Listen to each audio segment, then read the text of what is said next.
Déco dans le présent pour mieux construire l'avenir. La chronique d'Interentreprise avec Francette Florimond. Bonjour, j'espère que vous allez bien.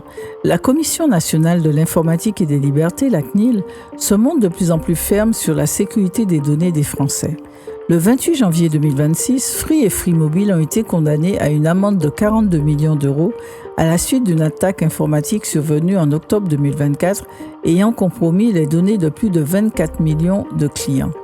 La CNIL a retenu plusieurs manquements. L'insuffisance des mesures de sécurité, puisqu'un protocole d'authentification obsolète était utilisé pour protéger ces données sensibles et qu'il n'y avait pas de dispositif de détection des requêtes massives et que les données bancaires étaient conservées au-delà des durées réglementaires.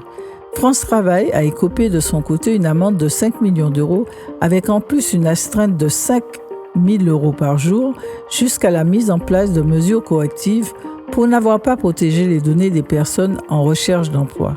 Le risque CNIL devient donc un composant à part entière du risque cyber, au même titre que les coûts de la remédiation technique et des actions en responsabilité civile.